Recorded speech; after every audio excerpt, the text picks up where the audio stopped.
जय हिंद दोस्तों, स्वागत है आप सभी का एक बार फिर से हमारे YouTube चैनल दी कॉपी पेन में। तो कैसे हैं सब लोग? सब बढ़िया। तो हम लोग बात कर रहे हैं लूसेंट जिंदाबाद सीरीज़ की, आप सबको पता है। तो इसी क्रम में आज का जो हमारा टॉपिक है वो है अशोक। और आप सबको पता है कि अशोक जो हैं वो किस वंश से संबंधित है, तो वो मौर्य वंश से संबंधित है। इसके पहले वाले वीडियो की बात करें तो उसमें हम लोगों ने मौर्य साम्राज्य के बारे में जो इम्पोर्टेंस पॉइंट उनके बारे में बात कर ली थी, और चंद्रगुप्त मौर्य और बिंदुसार, तो इनके बारे में हम लोगों ने बात पिछले वीडियो में कर ली थी। जिन लोगों ने नहीं देखा है वो प्लेलिस्ट पर जाकर लूसेंट एंशिएंट हिस्ट्री नाम से प्लेलिस्ट है, तो वहाँ पे चेक कर सकते हैं। ठीक, तो आज के वीडियो में हम लोग अशोक की बात करेंगे। तो अशोक थोड़ा इम्पॉर्टेंट हो जाता है क्योंकि इसमें आपको काफ़ी कुछ पॉइंट्स मिलेंगे जो पेपर की दृष्टि से काफ़ी महत्वपूर्ण पॉइंट्स हैं। तो एक एक करके एक एक बिंदुओं पर बात करेंगे और पढ़ते रहेंगे। तो सबसे पहले हम बात करते हैं अशोक से रिलेटेड पहले पॉइंट की। तो जैसे चंद्रगुप्त मौर्य का जो उत्तराधिकारी हुआ वो कौन था? बिंदुसार था। ठीक, इतना तो आप लोगों ने पिछले वीडियो में समझ लिया होगा। उसी क्रम में जो बिंदुसार का उत्तराधिकारी हुआ वो कौन हुआ? अशोक हुआ। लेकिन इतिहास है भाई, इतनी आसानी से अशोक को तो गद्दी मिली ना होगी। तो ऐसा मतलब कहा जाता है कि उसने अपने लगभग 98 से 99 भाइयों को मार कर सत्ता प्राप्त की, ऐसा कहा जाता है। बाकी वो सब बात की बात है। अभी जो पॉइंट्स लिखे हैं जो इम्पोर्टेंट है उनकी चर्चा हम लोग करेंगे। तो बिंदुसार का उत्तराधिकारी अशोक महान हुआ जो 269 ईसा पूर्व में मगध की राजगद्दी पर बैठा। डेट आप इसकी ज़रूर याद करेंगे। 269 ईसा पूर्व में मगध की गद्दी पर बैठा।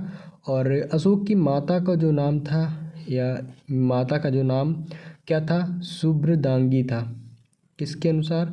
दिव्यावदान के अनुसार। ठीक, तो इनकी माता का नाम सुभ्रदांगी। फिर नेक्स्ट पॉइंट है कि राजगद्दी पर बैठने के समय अशोक अवंती का राज्यपाल था। इसके बाद कुछ लेख हैं जिनमें अशोक का नाम अशोक मिलता है। ठीक, कई जगह अशोक के डिफरेंट नाम भी देखने को मिलते हैं, लेकिन ये जो मास्की, गुर्जरा, नेत्यूर एवं उडेगुलम के जो लेख हैं ना, इनमें अशोक का नाम अशोक मिलता है। नेक्स्ट पॉइंट है हमारा कि कर्नाटक के गुलबर्गा जिले के कनगनहल्ली से प्राप्त उभारदार मूर्ति शिल्प, ठीक, रिलीफ स्कल्पचर शिलालेख में अशोक के प्रस्तर रूप चित्र के साथ रणियों अशोक या राजा अशोक उल्लिखित है। नेक्स्ट है कि भ्रावु अभिलेख में अशोक ने स्वयं को मगध का राजा बताया है। इसके बाद पुराणों में अशोक को क्या कहा गया है? अशोक वर्धन कहा गया है। ठीक है ना, सिंपल पॉइंट्स, बस आपको रिवीजन की ज़रूरत है। बाकी पॉइंट्स तो आपके दिमाग में फटाक से आ जाएंगे, बस आप रिवीजन करते रहिए। इसके बाद आपने अभी पढ़ा था कि 269 में उसका जन्म हुआ था। तो अशोक ने अपने राज्याभिषेक के या अपने अभिषेक के 8 वर्ष बाद लगभग 261 ईसा पूर्व में कलिंग पर आक्रमण किया। तो ये डेट आपको याद रखनी है कि कलिंग पर उसने आक्रमण कब किया था? 261 ईसा पूर्व में। और कलिंग की जो राजधानी तोसली थी उस पर क्या कर लिया था भाई? अधिकार कर लिया था। और इस युद्ध का जो उल्लेख मिलता है वो कौन से शिलालेख में मिलता है? वो 13वें शिलालेख में मिलता है। तो ऐसे क्वेश्चन बन सकता है कि जो कलिंग युद्ध अशोक ने कलिंग पर जो आक्रमण किया था उसका उल्लेख किस शिलालेख में है? तो उत्तर उसका क्या होगा? 13वें शिलालेख में। और अगर ये पूछता है कि अभिषेक के या फिर राज्याभिषेक के कितने वर्ष बाद? तो 8 वर्ष बाद। और डेट तो 261। ठीक, तो यहाँ से 3-4 क्वेश्चन निकल के आते हैं, तो आप ध्यान में रखिएगा। इसके बाद नेक्स्ट पॉइंट है कि प्लिनी का कथन है कि मिस्र का राजा फिलाडेल्फस, ठीक, टॉलमी द्वितीय ने पाटलिपुत्र में डियानीसियस नाम का एक राजदूत भेजा था। इसके बाद उपगुप्त नामक बौद्ध भिक्षु ने अशोक को बौद्ध धर्म की दीक्षा दी थी। ठीक, तो ये यहाँ तक पॉइंट क्लियर है। इसके बाद कुछ नोट में है, इसको पहले पढ़ लेते हैं कि अशोक भाई पहले क्या था, ब्राह्मण धर्म का अनुयायी था। कल्लड़ के राज तरंगिणी से पता चलता है कि वह शैव धर्म का उपासक था।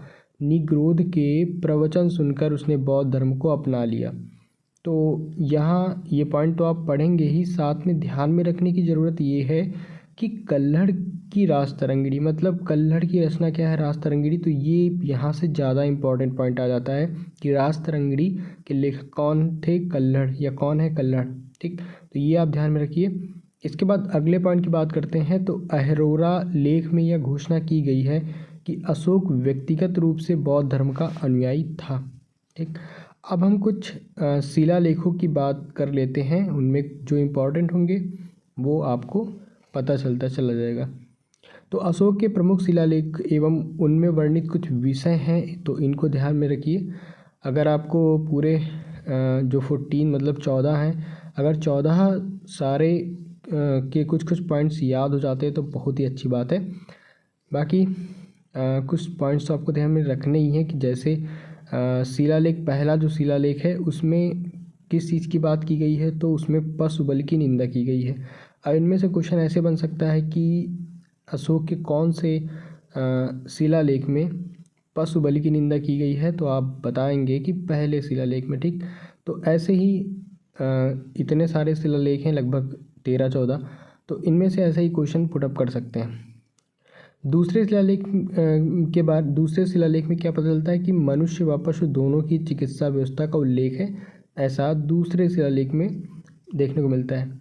तीसरे में क्या है कि भाई इसमें राजकीय अधिकारियों को यह आदेश दिया गया है कि वे हर 5वें वर्ष के उपरांत दौरे पर जाएं। इसमें कुछ धार्मिक नियमों का भी उल्लेख है।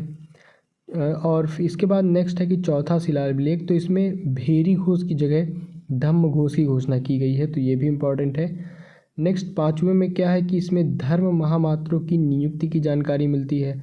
छठे में क्या है कि इसमें आत्मनियंत्रण की शिक्षा दी गई है। 7वें और 8वें में अशोक की तीर्थ यात्राओं का उल्लेख है। ठीक, और 9वें शिलालेख में इसमें सच्ची भेंट तथा सच्चे शिष्टाचार का उल्लेख किया गया है। इसके बाद 10वें शिलालेख की बात करें तो इसमें अशोक ने आदेश दिया है कि राजा तथा उच्च अधिकारी हमेशा प्रजा के हित में सोचें। 11वें शिलालेख की बात करें तो इसमें धम्म की व्याख्या की गई है। और 12वें शिलालेख में स्त्री महामात्रों की नियुक्ति एवं सभी प्रकार के विचारों के सम्मान की बात कही गई है। 13वें शिलालेख की बात करें तो इसमें कलिंग युद्ध का वर्णन एवं अशोक के हृदय परिवर्तन की बात कही गई है। इसी में 5 यवन राजाओं के नामों का उल्लेख है जहां उसने धम्म प्रचारक भेजे।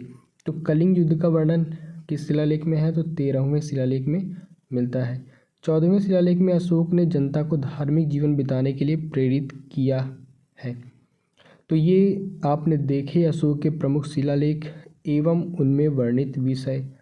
अब हम अगले बिंदु की बात करते हैं कि अशोक एक उपासक के रूप में अपने राज्याभिषेक के 10वें वर्ष बोधगया की, 12वें वर्ष निगाली सागर की एवं 20वें वर्ष में लुम्बिनी की यात्राएं की थी। तो भाई अशोक ने यात्राएं भी की थी, कहाँ कहाँ करी थी वो आपने अभी पढ़ा। इसके बाद अशोक ने आजीविकों को रहने हेतु बराबर की पहाड़ियों में 4 गुफाओं का निर्माण करवाया, जिसका नाम कर्ज या कहीं कर्ण चौपार, ठीक, सुदामा तथा विश्व झोपड़ी। तो ये पॉइंट आप याद रखिए। ठीक, कौन सी पहाड़ियाँ, बराबर की पहाड़ियाँ। अशोक के पौत्र दशरथ ने आजीविकों को नागार्जुन गुफा प्रदान की थी। अशोक के 7वें स्तंभलेख में आजीविकों का उल्लेख किया गया है तथा महामात्रों को आजीविकों के हितों का ध्यान रखने के लिए कहा गया है। तो यहाँ से आप दशरथ ने कौन सी पहाड़ियों में गुफाओं का निर्माण करवाया था, तो नागार्जुन प्लस, और इन्होंने आजीविकों के रहने हेतु बराबर की पहाड़ियों में 4 गुफाओं का निर्माण करवाया था। कर्ज चौपार, सुदामा था, विश्व झोपड़ी। ठीक, इतना क्लियर है। इसके बाद अगला पॉइंट है कि बौद्ध धर्म के भाई जब प्रचार प्रसार की बात आई तो इन्होंने अपने पुत्र महेंद्र एवं पुत्री संघमित्रा को श्रीलंका भेजा। बौद्ध परंपरा और उनके लिपियों के अनुसार अशोक ने 84,000 स्तूपों का निर्माण किया था। तो इनका पुत्र महेंद्र और पुत्री संघमित्रा। भारत में शिलालेख का प्रचलन सर्वप्रथम अशोक ने किया था। ये पॉइंट्स भी आप याद रख सकते हैं। तो अशोक के शिलालेखों में कुछ लिपियों का प्रयोग किया गया है। देखते हैं कि वो भाई कौन कौन सी लिपियाँ थी। तो ब्राह्मी, खरोष्ठी, ग्रीक और अरमाइक, तो ये चार लिपियों का प्रयोग अशोक के शिलालेखों में हुआ है। ग्रीक एवं अरामाइक लिपि का जो अभिलेख है वो अफगानिस्तान से, खरोष्ठी लिपि का अभिलेख जो है वो शहबाजगढ़ी एवं मानसेहरा पाकिस्तान से, और शेष भारत में ब्राह्मी लिपि के अभिलेख मिले हैं। तो शहबाजगढ़ी और मानसेहरा का आप याद रख सकते हैं कि खरोष्ठी लिपि का अभिलेख है, ठीक। और ऐसे ग्रीक एवं अरामाइक अभिलेख जो है वो अफगानिस्तान से मिले हैं और शेष ब्राह्मी लिपि के हैं। भाई जो खरोष्ठी लिपि जो है वो दाएं से बाईं ओर लिखी जाती है, ये आप ध्यान में रख सकते हैं। नेक्स्ट है कि अशोक के जो अभिलेख है उनको 3 भागों में बांटा जा सकता है। पहला तो शिलालेख, दूसरा स्तंभलेख तथा तीसरा गुहालेख, ठीक। शिलालेख, स्तंभलेख और गुहालेख। अगला बिंदु है हमारा कि अशोक के शिलालेख की जो खोज है वो 1750 ईस्वी में पाट्रेदी फैंथेलर ने की थी। इनकी संख्या 14 है। अशोक के अभिलेख पढ़ने में सबसे पहली सफलता 1837 ईस्वी में जेम्स प्रिंसेप को हुई। तो ये काफ़ी इम्पोर्टेंट है कि अभिलेखों को जो सबसे पहले पढ़ा था, किसने पढ़ा था? जेम्स प्रिंसेप ने पढ़ा था, ठीक। तो ये आप ज़रूर ध्यान में रखिए। इसके बाद कुछ मौर्य प्रांत है, उनकी राजधानी देख लेते हैं फटाक से, फिर हम अपने अगले पॉइंट पर चलते हैं। तो उत्तरापद की जो राजधानी थी वो तक्षशिला, अवंती राष्ट्र की उज्जैनी, कलिंग की तोसली, दक्षिणापद की सुवर्णागिरी, प्रासी या पूर्व प्रांत की पाटलिपुत्र, ठीक। तो ये राजधानी आपने देखी। उसके बाद हम अगले पॉइंट पे चलते हैं। बाकी जेम्स प्रिंसेप वाला पॉइंट तो आप जरूर ध्यान में रखिएगा। अशोक के स्तंभ लेखों की संख्या 7 है जो केवल ब्राह्मी लिपि में लिखी गई है, और यह 6 अलग अलग स्थानों से प्राप्त हुए हैं। अब इनमें कुछ है जो आपको ध्यान में रखने हैं। जैसे प्रयाग स्तंभ लेख, यह पहले कौशाम्बी में था, ठीक। ये पहले भाई कौशाम्बी में था। इस स्तंभ लेख को अकबर ने इलाहाबाद के किले में स्थापित करा। तो ये पॉइंट इंपॉर्टेंट है, इसको आप ध्यान में रखिए। नेक्स्ट है कि दिल्ली टोपरा, यह स्तंभ लेख फिरोज शाह तुगलक के द्वारा टोपरा से दिल्ली लाया गया। तो ये पॉइंट भी आप ध्यान में रखिए। नेक्स्ट पॉइंट भी आपको ध्यान में रखने, 3 तो याद ही रखने हैं, प्रयाग स्तंभ लेख, दिल्ली टोपरा और दिल्ली मेरठ। ये कहाँ थे और इनको किसने दिल्ली लाया, ठीक, या इलाहाबाद। तो फिर दिल्ली मेरठ की बात आती है तो पहले मेरठ में स्थित था यह स्तंभ लेख, फिरोज शाह द्वारा दिल्ली लाया गया, ठीक। इसके बाद नेक्स्ट है कि रामपुरवा, तो यह स्तंभ लेख चंपारण में स्थापित है। इसकी खोज 1872 में कार्लॉयल ने की। नेक्स्ट है कि लौरिया अरेजराज, ये चंपारण बिहार में है। लौरिया नंदनगढ़, तो ये चंपारण बिहार में इस स्तंभ पर मोर का चित्र बना हुआ है। तो इसमें से सारे नहीं तो कम से कम 3 आप ध्यान में रखिएगा ऊपर वाले, ठीक। नेक्स्ट पॉइंट की बात करें तो कौशाम्बी अभिलेख को रानी का अभिलेख कहा जाता है।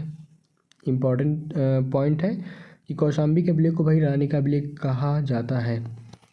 इसके बाद कुछ अर्थशास्त्र में वर्णित तीर्थ की बात करते हैं। तो भाई मंत्री जो है ना, मंत्री जो है वो प्रधानमंत्री, यानी मंत्री को हम लोग क्या बोलते हैं? प्रधानमंत्री।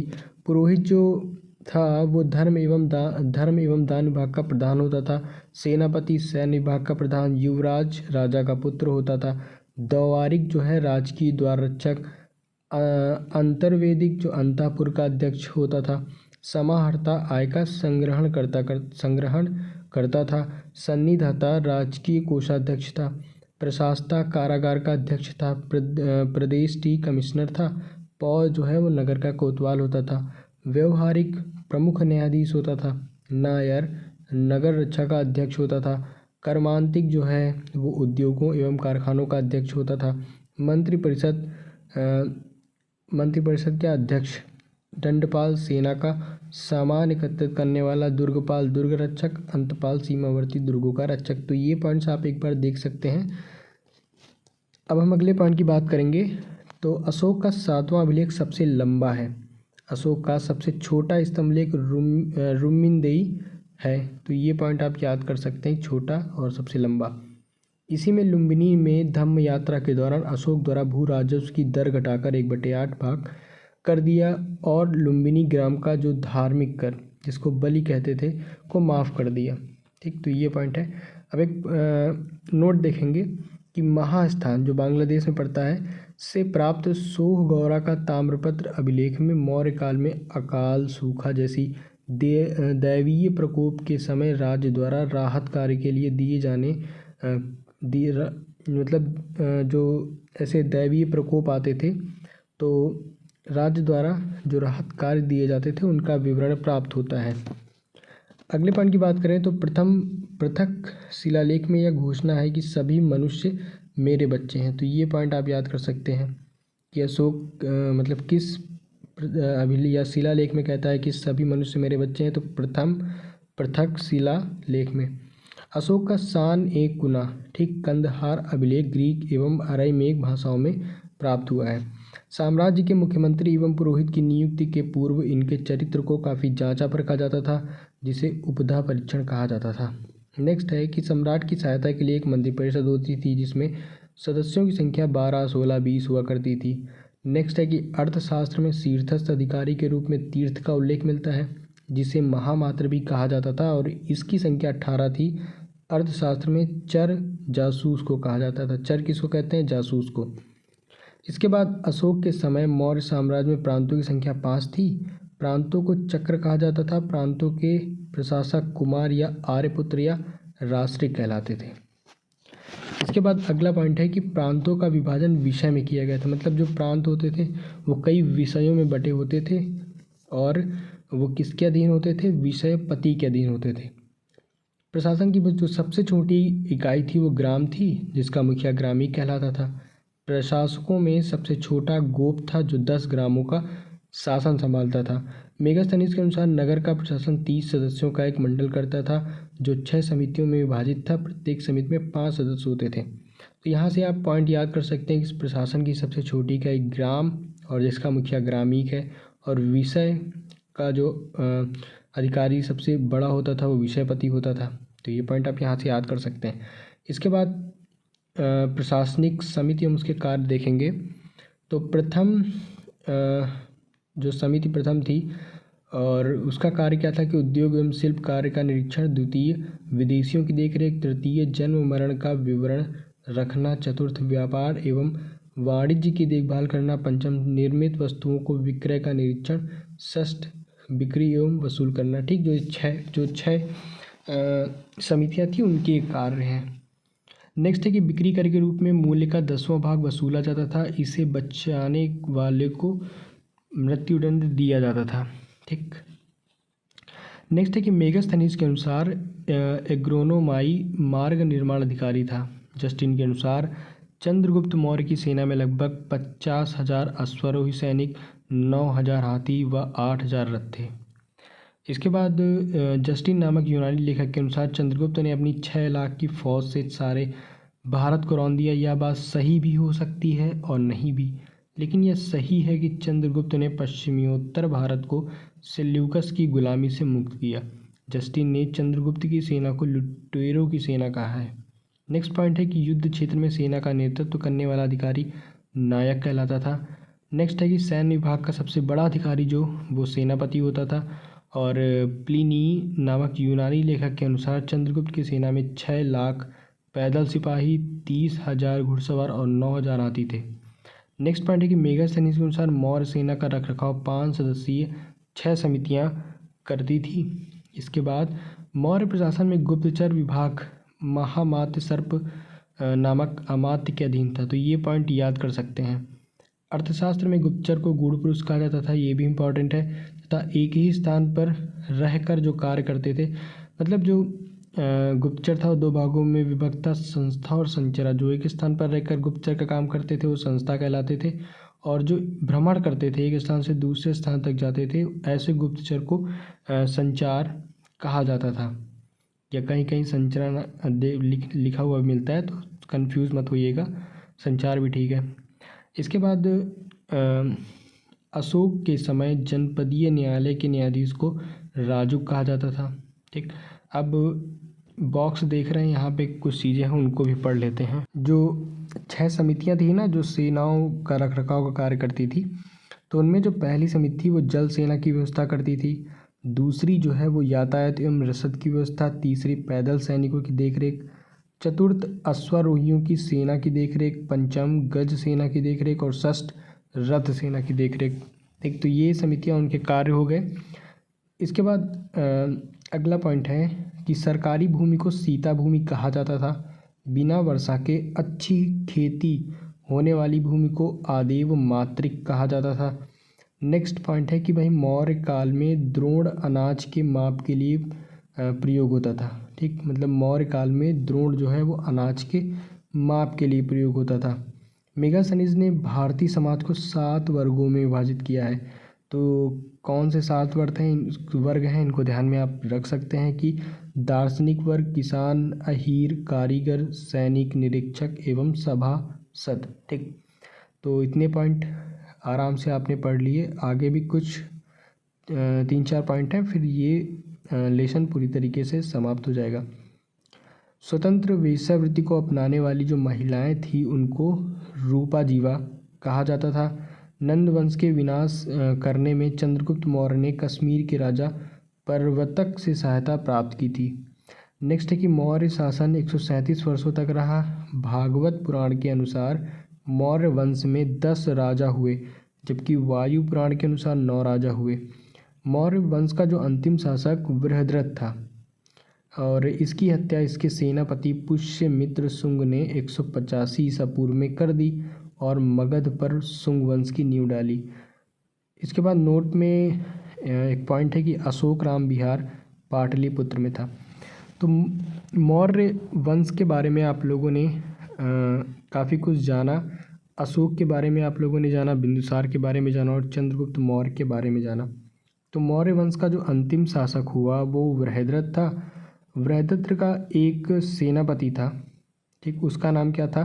पुष्यमित्र शुंग। इसने मौका पाकर क्या किया कि भाई वृहद्रथ को मार दिया। मारने के बाद उसने अपनी शासन सत्ता को मगध पर स्थापित किया। तो मगध पर भाई उसने एक नए वंश की स्थापना की और मौर्य वंश के अंतिम शासक के साथ मौर्य वंश का समय भी वहाँ से समाप्त हो गया। इसके बाद भाई मौर्य वंश के बाद जो हम लोग वंश पढ़ेंगे वो ब्राह्मण साम्राज्य आएगा। तो जिसमें से पहला आप पढ़ेंगे शुंग वंश, क्योंकि मौर्य वंश के बाद जो वंश मिलता है वो शुंग वंश है, जिसकी स्थापना किसने की थी? पुष्यमित्र शुंग ने की थी, जो वृहद्रथ यानी मौर्य वंश के अंतिम शासक का सेनापति था। तो आगे की बात जो है वो हमारे अगले वीडियो में होगी, उसमें हम एक नए टॉपिक पर बात करेंगे। फ़िलहाल ये वीडियो यहीं तक है। वीडियो में अंत तक बने रहने के लिए आप सभी का बहुत बहुत धन्यवाद। अगर आप हमारे चैनल पर नए हैं तो प्लीज़ चैनल को सब्सक्राइब करिए, लाइक करिए और दोस्तों को शेयर भी करिए। ठीक, बाकी कमेंट में आपको बताइए कि ये वीडियो आपको कैसा लगा। तो फिर मिलते हैं हम लोग अपने अगले वीडियो में एक नए टॉपिक के साथ। तब तक आप स्वस्थ रहिए और मस्त रहिए और बिंदास पढ़ते रहिए।